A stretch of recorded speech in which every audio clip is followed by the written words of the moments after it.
오늘 저희에게 주시는 하나님 말씀은 에베소서 1장 3절부터 6절까지의 말씀입니다. 에베소서 1장 3절부터 6절까지 말씀, 저희가 한 절씩 교독하고요, 마지막 6절 함께 읽도록 하겠습니다. 제가 먼저 에베소서 1장 3절을 읽겠습니다. 찬송하리로다. 하나님 곧 우리 주 예수 그리스도의 아버지께서 그리스도 안에서 하늘에 속한 모든 신령한 복을 우리에게 주시되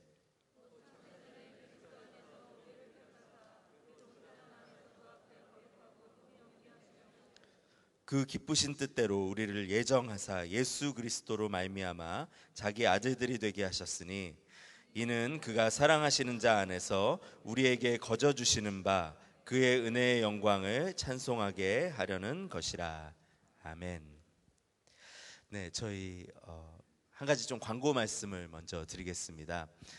저희가 지금 특별 기도회로 만나고 있는데요, 금요일 저녁과 토요일 저녁은 저희 그 성시화 대회 집회가 있습니다. 그래서 금요일 저녁 그 저희 특별 기도회 시간은 이 자리에서 저희가 예배가 없고요, 성시화 대회 순복음교회 그 옆에 건물에서 한다고 하니까요, 순복음교회로 가시면 될 것 같습니다. 그래서 금요일 날은 이곳에 오지 마시고 성시화 대회 집회에 함께 해주시면 감사하겠습니다.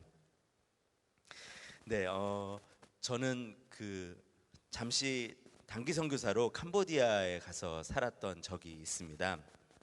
그래서 선교지에서 있으면서 개인적으로 좀 깊게 묵상하게 해주신 주제가 있는데요, 오늘 본문 5절에 그 주제에 대한 말씀이 나와 있습니다. 5절이 이렇게 말씀합니다. 그 기쁘신 뜻대로 우리를 예정하사 예수 그리스도로 말미암아 자기의 아들들이 되게 하셨으니, 그래서 자기의 아들들이 되게 하셨다라고 말씀하는데요, 예수님을 통해서 우리를 자녀 삼으신 것을 이제 얘기하고 있죠.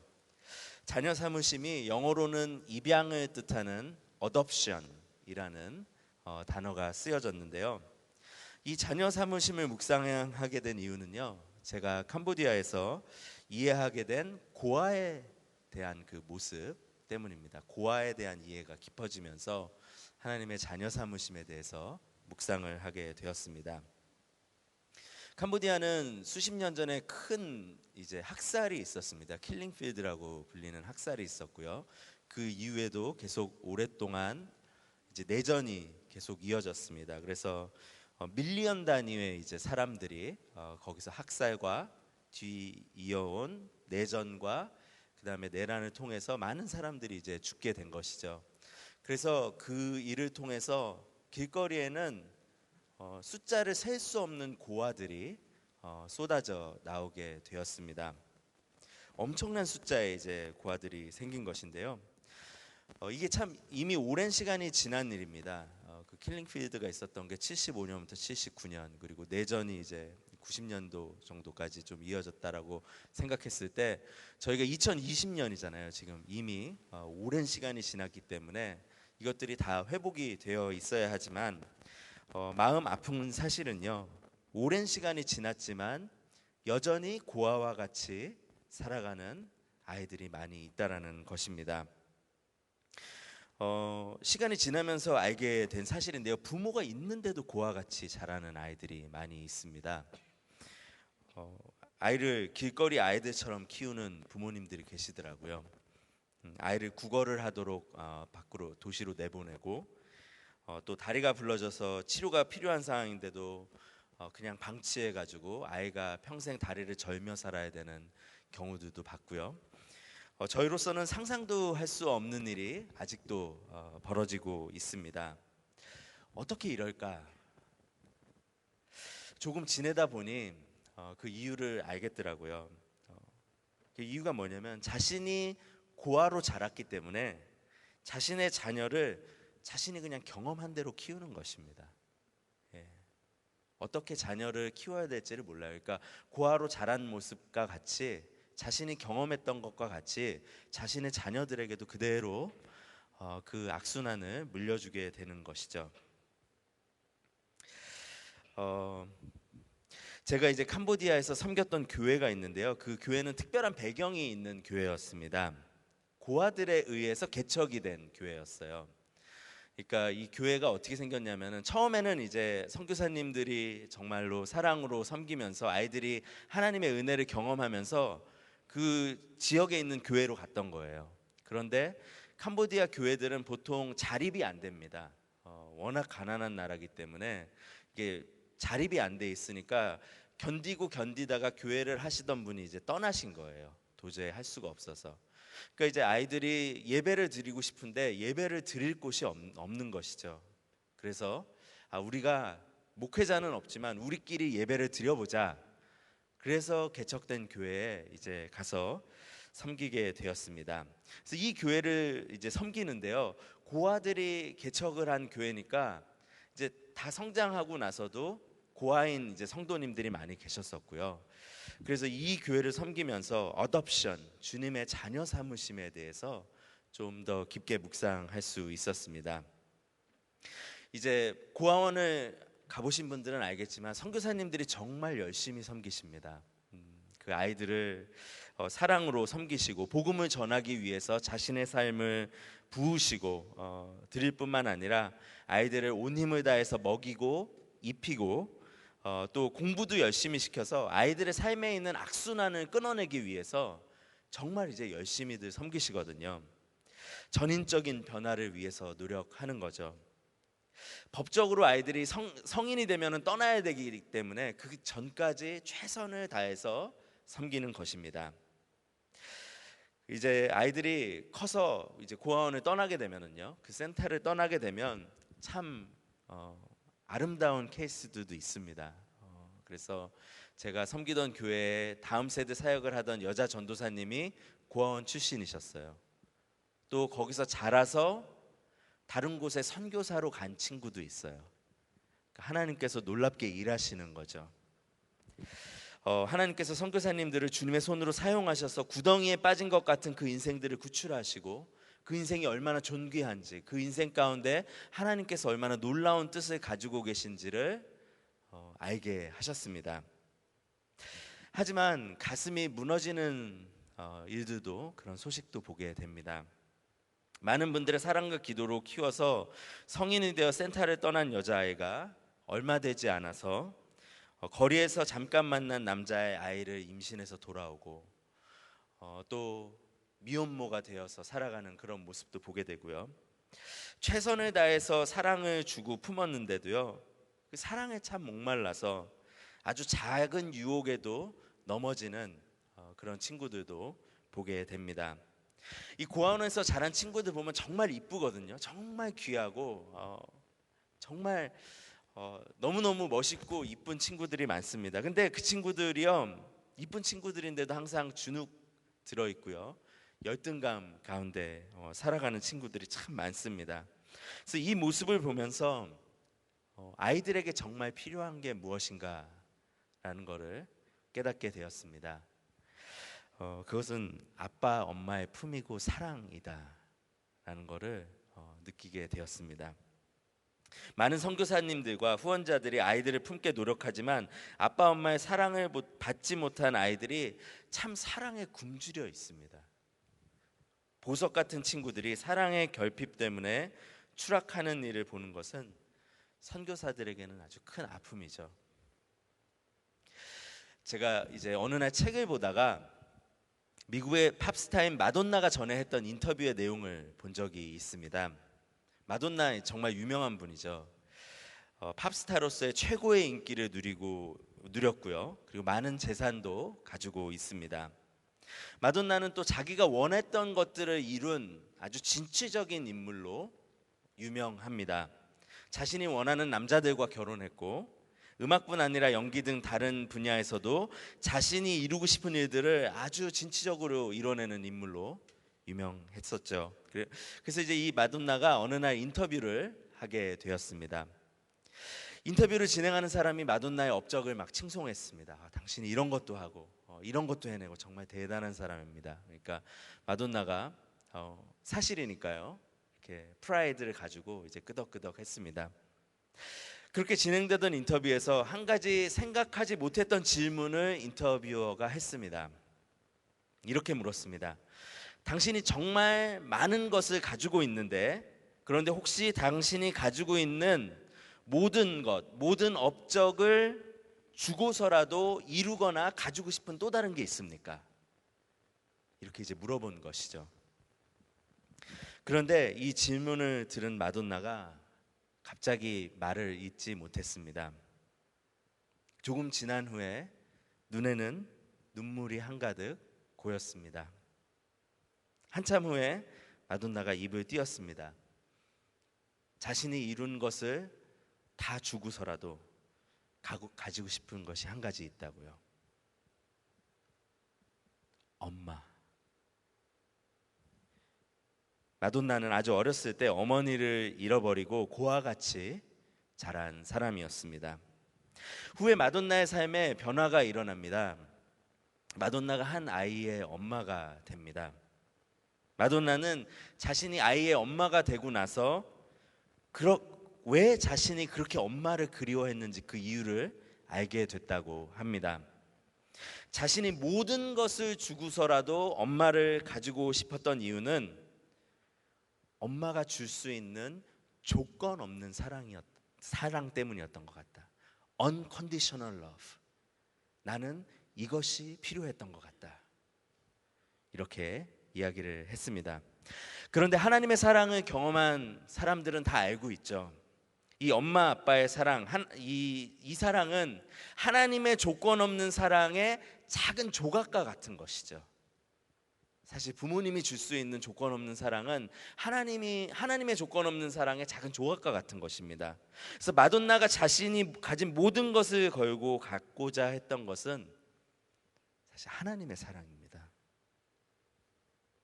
하나님 아버지의 그 하늘과 같이 높은 사랑, 하나님에게 등을 돌리고 원수되었던 우리를 향해 베풀어 주시는 그 놀라운 사랑, 나처럼 작은 존재를 위해서 하나뿐인 아들의 생명까지도 주시는 그 크신 사랑, 영원 전부터 나를 아시고 나를 마음에 품으시고 나를 사랑하신 그 시간을 초월한 그 사랑, 우리 안에 가시지 않는 목마름은 이 하나님의 사랑을 갈망하고 있는 것입니다.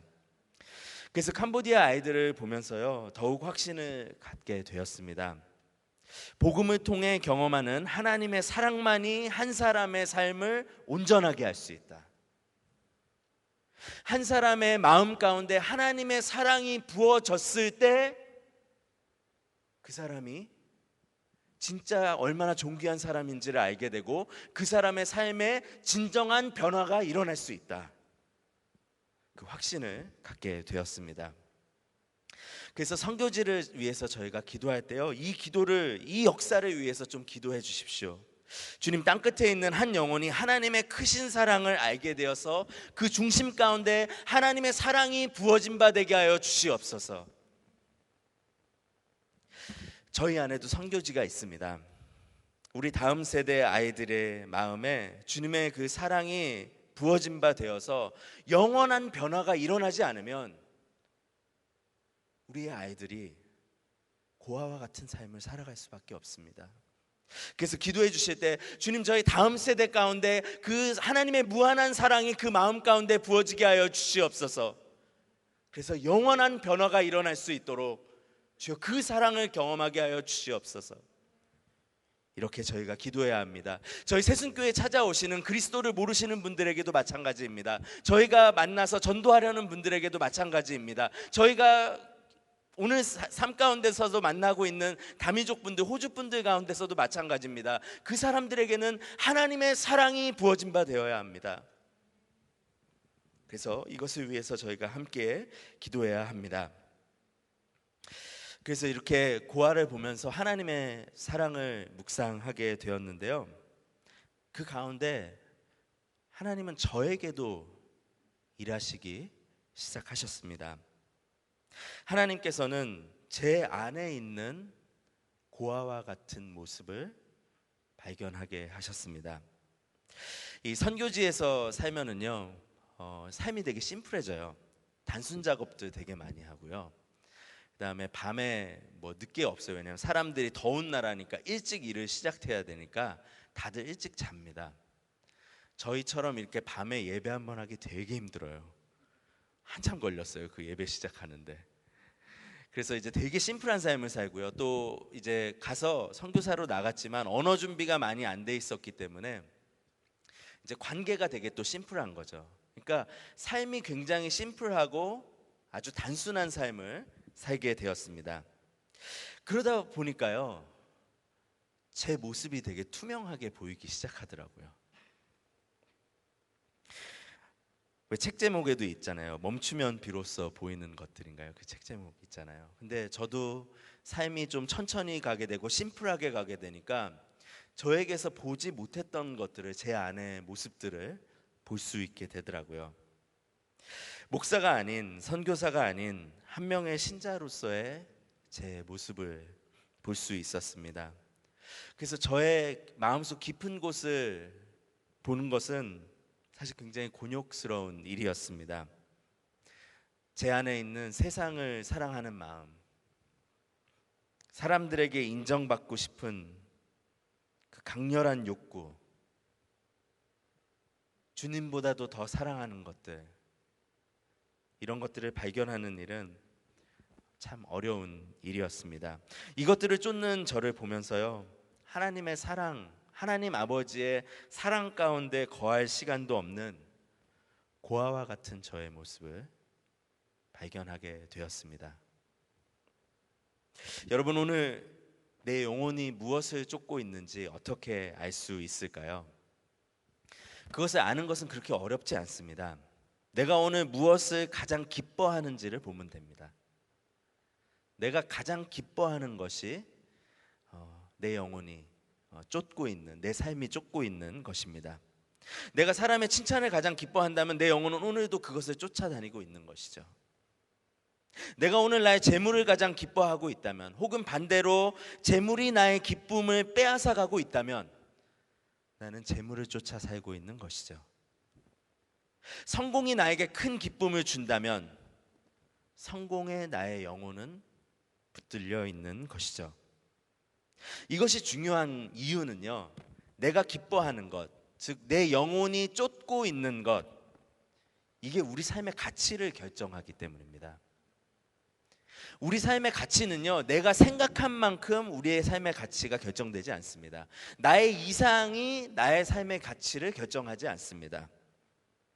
우리의 인생은 내가 오늘 실제로 기뻐하는 것들에 의해서 가치가 결정됩니다. 왜냐하면 내 인생은 내가 기뻐하는 것을 쫓아가는 그 하루하루가 점처럼 연결이 돼서 결국은 하나의 인생을 만들어내기 때문에 내가 오늘 무엇을 기뻐하고 무엇을 쫓아가고 있는지가 내 삶에 매일매일 찍히는 그 가치입니다. 그래서 한번 생각해 보십시오. 여러분의 인생의 가치는 오늘 무엇입니까? 예를 들어 내 삶의 기쁨이 더 큰 집을 소유하는 거라면, 그래서 내 인생의 끝에 큰 집 하나 남겼으면 내 인생의 가치는 그냥 집 한 채입니다. 만약 사람들이 나를 칭찬하고 나를 높여주고 이런 것들이 내가 그렇게 목말라하고 목매어 가면서 살아간다면 그 사람은 평생 사람들에게 칭찬 듣기 위해서 살아간 사람입니다. 그게 그 사람의 가치예요. 만약 자녀의 교육에 올인되어 있다면, 자녀가 성공하는 것이 우리의 그냥 가장 기뻐하는 것이라면 내 인생의 가치는 그것에 의해서 결정되는 것입니다. 그냥 자녀 좋은 학교 보내고 자녀가 좋은 직장 갖고 이거를 위해서 내 삶을 그냥 드린 거예요. 내 인생의 가치는 내가 오늘 기뻐하고 있는 것에 의해서 좌우됩니다. 만약 내가 편안하게 살아가는 것이 내 인생의 가장 최고의 가치잖아요. 사실 그러면 복잡하게 살 필요는 없습니다. 그냥 누워있으면 됩니다. 여러분의 인생의 가치는 무엇입니까? 만약 그리스도의 생명으로 구원받은 저희가 세상적인 기쁨에 함몰되어 있다면, 그렇게 살기에 저희에게 주신 예수 그리스도의 생명은 너무나 존귀한 것이 아닐까요? 사랑하는 여러분, 무엇을 기뻐하며 오늘을 살고 계십니까? 무엇인가를 기뻐하는 것이 이렇게 중요하다라는 사실을 알고요. 존 파이퍼 목사님께서 아주 의미 있는 책을 하나 내셨습니다. 이게 책의 제목이 하나님의 기쁨이라는 책입니다. 영어로 The Pleasure of God라는 책이에요. 그러니까 그 책은 어떤 내용이 적혀 있냐면요, 성경을 보면서 하나님께서 기뻐하시는 것이 무엇인가를 찾아낸 것입니다. 하나님을 기쁘게 하는 것이 무엇인가, 그걸 이제 찾아내신 것이죠. 그 질문의 첫 번째 대답은 하나님께서는 그분의 아들이신 예수 그리스도를 기뻐하신다라는 것입니다. 이것은 의심의 여지가 없는 사실이죠. 너무나 많은 말씀이 이 사실을 증언하고 있습니다. 그 중에 하나로 마가복음 1장 10절부터 11절에 보시면은요, 예수님이 세례를 받은 직후 주님의 음성이 들리는 그런 장면이 나옵니다. 저희가 10절과 11절을 함께 읽어보도록 하겠습니다. 시작. 곧 물에서 올라오실새 하늘이 갈라짐과 성령이 비둘기같이 자기에게 내려오심을 보시더니 하늘로부터 소리가 나기를 너는 내 사랑하는 아들이라 내가 너를 기뻐하노라 하시니라.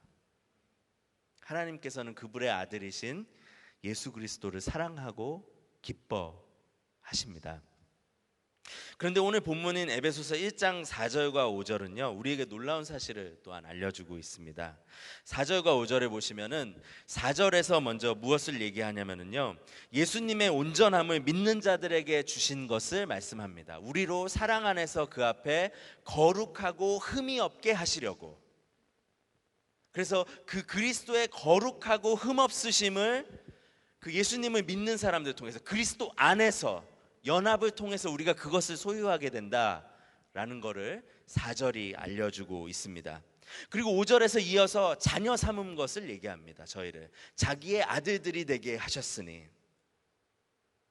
그래서 저희는 믿기 어렵지만은요, 하나님께서는 예수 그리스도를 보시면서 내가 사랑하는 자요 내가 기뻐하는 자다라고 하시는 그 말씀을 여러분과 저를 보면서 주님께서 이야기하고 계시는 것입니다. 그리스도와 연합한 저희들을 보면서 내가 사랑하는 자고 내가 기뻐하는 자다 라고 이렇게 말씀하시는 것이죠. 오늘도 믿음의 자녀를 예수님을 바라보는 사랑의 눈으로 바라보시며 너는 나의 기쁨이야 이렇게 말씀하시고 있는 것입니다. 근데 우리는 하나님이 저희를 이렇게 사랑하시고 기뻐하시는지를 모르고 살아갈 때가 참 많습니다. 우리 삶에 후회들이 있습니다. 그런데요, 이 하나님의 사랑과 하나님이 나를 얼마나 기뻐하시는지를 모르고 살아가는 것이요, 그 참 시간이 지나고 나면 후회가 될 것 같습니다. 이 말씀을 볼 때마다 또 후회가 됩니다. 아, 내가 그 시간 동안에 이 말씀을 마지막에 보고 또 잊고 있었구나. 하나님께서 나를 이렇게 사랑하시고 나를 바라보고 너는 나의 기쁨이야 라고 이렇게 말씀하시는데 내가 이 음성을 또 듣지 못하고 있었구나. 이 하나님의 사랑의 음성, 예수님을 보시듯 나를 바라보시는 그 사랑의 눈빛을 경험하지 못하는 인생은 참으로 안타까운 인생입니다. 이 하나님의 사랑 가운데 거하지 못한다면 결국 우리도 사랑에 목마른 고아의 모습으로 살아갈 수밖에 없습니다. 길거리에서 아이를 임신한 그 여자처럼 세상의 하찮은 유혹으로부터 헛된 꿈과 야망을 잉태할 수밖에 없는 그런 불쌍한 삶을 살아가게 되는 것이죠. 우리는 고아가 아닙니다. 우리는 하나님의 자녀입니다. 그리스도와 연합한 우리의 이 존재를 자각하고 아버지의 그 사랑 안에 머무는 삶을 살아야겠습니다. 그렇다면 내 삶에서 어떻게 이 하나님의 사랑 안에 거하는 실제적인 노력을 할 수 있을까요? 함께 좀 적용에 대해서 생각해 보고 싶은데요. 첫 번째, 가장 기본이 될 수 있는 것은 바로 공동체의 공모임을 통해 최소한의 시간을 확보하라라는 것입니다. 공동체의 공모임을 통해서 최소한의 시간을 확보하라. 제가 캄보디아에서 섬기는 교회를 갔을 때 목회자가 없이 오랜 시간 동안 방치가 되어 있었습니다. 그러다 보니까요, 가보니까 양육과 훈련이 전혀 없는 것은 물론이고 함께 기도할 수 있는 시간조차도 없더라고요. 성도님들을 만나는데 하나님을 묵상하고 그분의 사랑 가운데 거할 수 있는 기회 자체가 없었습니다. 성도님들한테요. 공모임이 무너져 있으니까요, 모든 성도님들의 삶도 이것을 따라서 완전히 무너져 있었습니다. 그 사람이 하나님을 얼마나 믿었는지, 어떤 직분을 갖고 있는지 그것에 상관없이 공동체의 공모임이 무너져 있으니까 그 사람의 영적인 삶이 완전히 무너져 있더라고요. 공동체 전체가. 어쩌면 평소에 나는 혼자도 잘할 수 있어 라고 그렇게 생각하시는 분들 계시는지 모르겠습니다. 저도 솔직히 좀 그렇게 생각했던 사람 중에 한 명입니다. 그런데 거기서 저희의 본성을 보면서 같이 힘써 모이지 않으면 어떤 일이 일어나게 되는지 그 실체를 보면서 혼자서 살아가는, 혼자서 믿음의 삶을 생활을 한다라는 것이 얼마나 허황된 꿈인지를, 정말 특별한 은혜가 있지 않은 이상 그것이 얼마나 어려운 일인지를 알게 되었습니다. 성경을 계속해서 찾아봐도요, 혼자서 신앙생활하는 말씀을 찾아보기가 어려워요. 가끔씩 그렇게 얘기할 때 있거든요. 혼자서라도 잘하면 되지 않느냐, 나 혼자 하나님 앞에서 꼿꼿이 그 삶을 살아가면 되지 않겠느냐. 하지만 성경은 오히려 공동체가 함께 만나서 서로를 쉐입하고 서로에게 은혜와 사랑과 용서를 경험하게 하면서 함께 성장하는 주님의 몸으로 계속해서 반복해서 이야기합니다.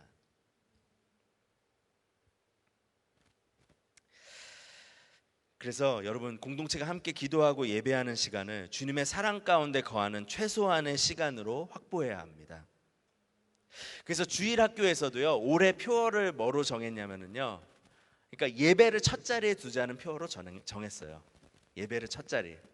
제가 이제 작년에 왔을 때요, 처음에 왔을 때는 정신이 없어서 부모님들도 오셔서 우리 아이들이 급하게 시험 때문에 가야 되고 공부해야 되고 스위밍 카니발이 오늘 있고 그러면은 정신 없어서 그러십니까 그랬어요. 근데 지금 이제 정신을 차렸습니다. 그래서 이제 싸웁니다. 안 됩니다 라고. 안 됩니다. 왜냐하면 그게 무너지는 순간 예배의 첫 자리를 아이들이 무너져도 괜찮다라고 생각하는 순간 아이들한테 복음을 전할 기회 자체가 사라져 버립니다. 그래서 선생님들하고 함께 그 전장에 선을 그었어요. 우리는 예배의 자리를 양보해서는 안 된다. 부모님들과도 이것을 위해서 간담회 가운데 계속 같이 나눴습니다. 전 간담회에서 우리가 함께 이 선을 지켜야 된다. 그래야지 아이들한테 복음을 전할 수 있는 기회가 생긴다. 그래서 저희가 공모임은 주님의 사랑을 경험하게 되는 그 최소한의 시간을 확보하는 것입니다. 그것은 오늘 나를 온전케 할 수 있는 그 유일한 것들을 공급받을 수 있는 최소한의 안전장치를 저희가 하는 것이죠. 그게 이제 첫 번째 적용점입니다. 한 가지 더 적용하고 싶은 것은요, 주님의 사랑을 깊게 묵상하라라는 것입니다. 공동체 공모임을 지키면서 동시에 주님의 사랑을 깊게 묵상하라. 어떤 분이 이런 말씀하십니다. 하나님의 사랑을 묵상할 게 별로 없어요.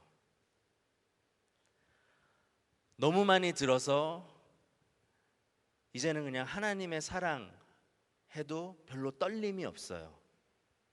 이런 얘기들 하는 것도 종종 듣습니다. 그런데 오늘 4절에 놀라운 말씀이 있죠. 하나님이 우리를 택하셨다라고 얘기하는데요, 또 5절에서는 주님께서 우리를 예정하셨다 이렇게 말씀하는데, 하나님의 저희를 향한 마음이 창세 전부터 시작된 것을 알려주고 있습니다. 창세 전부터 저희 한 사람 한 사람을 생각하시고 저희를 기다리시고 사랑하는 마음으로 저희를 품고 계셨던 것입니다. 여러분, 이 사랑이 어떻게 묵상할 게 없겠습니까? 그리고 어떻게 이 사랑을 1, 2분 생각해서 그 깊이를 알아낼 수 있겠습니까? 우리 주님에 대한 사랑은 깊어져야 되는 것이죠. 또한 사랑의 시간뿐만이 아니죠. 그 깊이는 어떻습니까? 하나뿐인 독생자를 그렇게 기뻐하셨는데 나를 위해서 그 아들을 주실 때 하나님의 마음은 어떠셨을까? 나를 왜 그렇게 사랑하실까? 그리스도를 십자가에 못 박게 한 그 죄의 삶이, 죄하고 먹고 마시는 모습이 아직도 나에게 있는데 주님께서는 어떻게 나를 아직까지 사랑한다라고 말씀하시며 나에게 그 변함없는 사랑을 주실까? 우리 평생의 놀라움을 줄 묵상입니다. 하나님의 사랑은 영원 전부터 우리에게 부어지고 있었고요, 하나님의 사랑은 오늘도 새롭게, 프레시하게 저희에게 부어지고 있으며 그 사랑은 영원하게 저와 여러분의 삶 가운데 함께 하실 것입니다. 주님의 사랑이고 기쁨이신 성도 여러분, 고아가 아닌 자녀의 기쁨을 누리시기 바랍니다. 6절에 보면 이렇게 얘기합니다. 그 사랑받은 사람이 어떻게 살아가야 되는지를 알려주는데요, 저희가 좀 함께 읽어보도록 하겠습니다. 시작. 이는 그의 사랑하는 자 안에서 우리에게 거저 주시는 바 그의 은혜의 영광을 찬송하게 하려는 것이라. 그래서 은혜로 저희에게 사랑을 계속해서 부어주시는데요, 그 사랑을 받은 사람들이 어떤 삶을 살아가냐면 은혜의 영광을 찬송하는 삶을 살아가는 거예요. 그래서 하나님의 사랑을 마음 깊숙이 경험하는 분들은 찬양하라고 시키지 않아도 찬양합니다. 그 마음이 넘치거든요. 오버플로우 하거든요. 그래서 요한복음 7장에 보면 생수의 강이 등장하는데요, 하나님의 사랑이 부어질 때 성령 하나님께서 우리 가운데서 넘치시는 거예요. 그 은혜와 사랑이. 그래서 저희가 기도 가운데, 공모임 가운데, 주님을 묵상하는 가운데 그 기도와 그 하나님의 사랑과 은혜가 우리 안에서 넘쳐서 흘러나와야 됩니다. 그래서 두 가지 고아에 대한 모습을 함께 봤는데요, 세 번째로 마지막으로 제가 보았던 고아의 모습이 한 가지가 더 있습니다. 바로 고아와 같은 교회의 모습입니다. 고아와 같은 교회. 이것은 제가 생각지 못했던 경험이었고요, 처음 몇 개월간 저를 굉장히 당황하게 만든 경험이었습니다. 저희는 이제 교회 사역을 담당하러 갔던 선교사였기 때문에 처음에 캄보디아에 갔을 때 그곳에 있는 많은 교회들을 좀 방문할 수 있는 기회가 있었습니다. 그곳 교회를 이해해야지 현지 분들을 위한 교회를 섬길 수 있기 때문에 여러 교회들을 많이 방문을 했습니다. 그런데요, 캄보디아에 방문하신 분들이 이제 많이 있으시지만요, 저희 안에서도요, 캄보디아에는 많은 선교사님들이 와서 사역을 하고 계시고 고아원, 긍휼사역, 학교, 병원, 굉장히 큰 규모들의 사역도 활발하게 진행이 되고 있습니다. 그런데 그곳에 캄보디아의 교회를 알아가면서 큰 충격을 받았습니다. 왜냐하면 공동체성을 형성하지 않고 있는 교회가 너무나 많았어요. 그러니까 함께 모여서 그 형제 자매됨을, 그러니까 예배하고 기도하는 가운데 함께 한 가족을 이루고 형제 자매를 이루는 공동체성이 없더라고요. 그래서 너무나 충격적인 그런 모습을 보았습니다. 교회가 이렇게 된 데에는요, 캄보디아에 특수한 상황이 있습니다. 선교사들이 처음에 들어왔을 때 교회 공동체를 성장시키기 전에 먼저 길거리에서 죽어가는 사람들이 있었고 도움이 필요한 사람들이 있었기 때문에 빵을 먼저 주고 사람들을 고치는 일을 먼저 해야 됐습니다. 학살 이후에 사회 시스템이 완전히 붕괴되면서 죽어가고 있었던 사람들이 너무나 많았기 때문에 그곳은 공동체 형성보다도 사역이 먼저 왔던 거죠.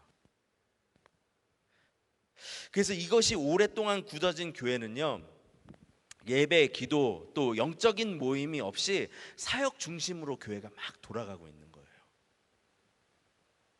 그렇게 여러 교회를 돌아본 후에, 또 제가 섬기게 될 교회를 돌아본 후에 밤에 잠을 잘 수가 없더라고요. 예배와 기도와 사랑의 교제와 섬김이 없이 사람들만 모여서 교회가 굳어져 갈 때, 교회는 결국 고아와 같은 교회가 될 수밖에 없습니다. 열심히 무언가는 하지만 하늘로부터 내려오는 그 신령한 축복을 받을 수 없는 교회, 그 교회는 고아와 같은 그런 모습을 하게 되는 것이죠. 그래서 공동체성을 잃어가는 교회는요, 그 안에 속한 모든 사람들을 영적 파산에 이르게 한다, 그것을 보게 하셨습니다.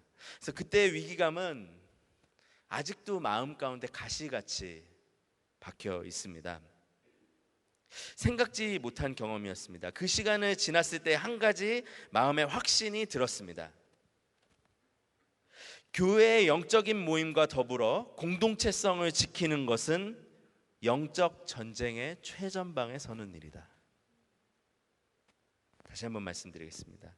교회의 영적인 모임과 공동체성을 지키는 것은 영적 전쟁의 최전방에 서는 일이다. 함께 모여 예배하고 기도할 뿐 아니라 사랑의 섬김이 계속될 수 있는 공동체만이 우리로 하여금 믿음 안에서 계속해서 자랄 수 있게 합니다.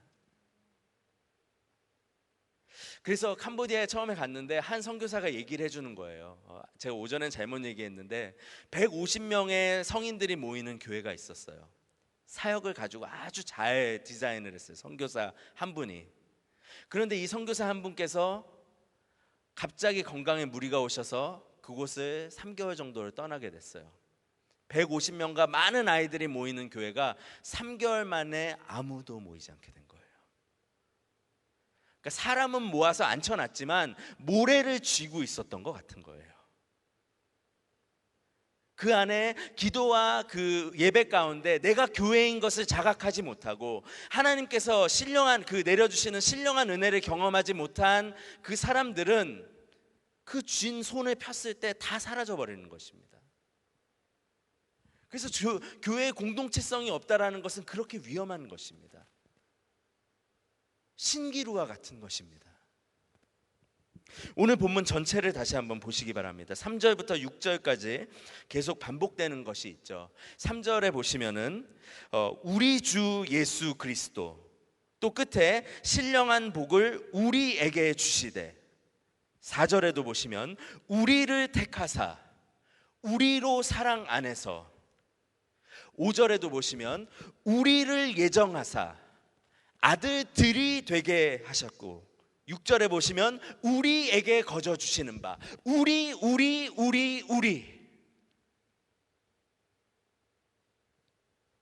공동체성입니다. 교회의 영광스러움, 함께 모여서 예배하고 기도하며 하나님의 은혜를 경험해야 되는, 그래서 하나님 안에 있는 신령한 복은 결코 혼자 누릴 수 없는 것입니다. 이것은 공동체 안에서 함께 누리는 것입니다. 그래서 저희가 아까 전에 예수님이 세례를 받는 부분인 마가복음 1장 10절과 11절을 보았습니다. 다시 한번 그 본문을 보여주시면은요, 이 본문은 성부 하나님, 성자 하나님, 성령 하나님이 동시에 등장하는 본문입니다. 이것은 성삼위 하나님이 보여주시는 공동체적인 모습이기도 합니다. 성부 하나님, 성자 하나님, 성령 하나님이 서로를 사랑하고 섬기며 완전한 하나를 이루고 계시는 것을 보여주는 놀라운 그림이 이 부분입니다. 그래서 예수님이 겸손히 하나님을 높이고 세례를 받으시고 나오셨을 때 성령님께서는 그리스도께 비둘기같이 임하시며 그분을 섬기시고, 하나님께서는 그 아들이신 성자 하나님에게 사랑과 존귀함의 표현을 하십니다. 내 사랑하는 자요, 내 기뻐하는 자다.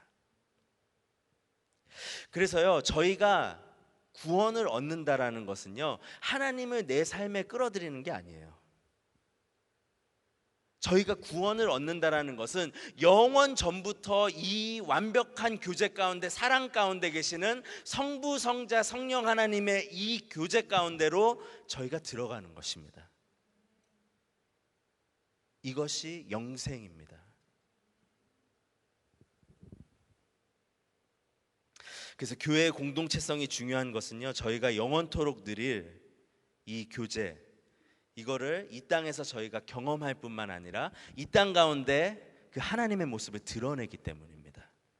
사랑과 섬김과 예배와 기도와 그 교제를 통해서요. 근데 저희는 지금 이제 큰 사실 도전 앞에 있습니다. 한국에서도 계속해서 이제 저희가 매일같이 뉴스를 보고 있고요. 이제 호주 사회도 어느 정도 지금 패닉이 와 있는 상황이라는 것을 저희가 뉴스를 통해서, 신문을 통해서 접하게 됩니다. 이제 어떤 상황이 펼쳐질지 저희는 알 수 없습니다. 그런데요, 정말 이 상황에서 주님의 지혜를 구하면서 동시에 저희가 꼭 붙들어야 되는 것이 있다면은 우리의 공동체성을 잃지 않기 위해서 최선을 다해야 합니다. 어떤 상황에서든지 저희가 어느 자리에 있든지 한 몸인 것을 기억하면서, 그리스도 안에서 한 가족인 것을 기억하면서 서로를 사랑하고 섬기고 힘쓰며 모이기를 힘써야 합니다. 하나님 안에 있는 신령한 복은 결코 혼자 누릴 수 있는 것이 아닙니다. 그래서 지금 지혜가 굉장히 필요한 때이지만은요, 또 저희 위에서 계속 기도해 주십시오. 이 땅에 있는 교회들을 위해서, 조국에 있는 교회들을 위해서. 주님, 저희가 이 어려운 시간 가운데 주님, 저희가 주님이 주신 지혜로 이 모든 일들을, 이 시간들을 잘 통과할 수 있기를 원합니다.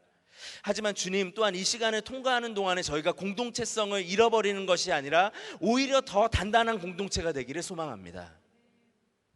그렇게 함께 기도해 주시기 바랍니다. 말씀을 마치겠습니다. 고아가 아닌 자녀입니다. 그분의 사랑 안에 머무십시오.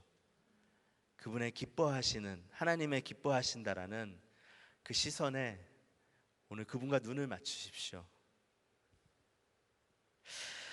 오늘도 나를 기뻐하시는 아버지를 만나고 그분을 영원토록 즐거워하시기 바랍니다. 교회가 공동체성을 잃어가고 있는 이 마지막 시대 가운데 주님을 사랑하고 주님의 교회를 사랑하시게 될 여러분을 사랑하고 축복합니다. 저희가 함께 주님의 자녀로 살아가면서요, 이 땅 가운데 또 열방 가운데 주님의 사랑을 찾고 있는 고아와 같이 유리하고 방황하면서 내가 무엇이 필요한지도 모르는 많은 분들이 있습니다. 그분들에게 생명수를 전해줄 수 있는, 그 복음의 생명을 같이 전할 수 있는 그 영광스러운 주님의 교회로, 그 공동체로 저희가 함께 세워져 가기를 주님의 이름으로 축원합니다. 네, 저희 말씀 생각하시면서 함께 찬양하겠는데요, 주께 가오니 함께 찬양하면서 말씀 생각하도록 하겠습니다. 함께 찬양하겠습니다. 주께 가오니, 주께 가오니 날 새롭게 하시고 주의 은혜를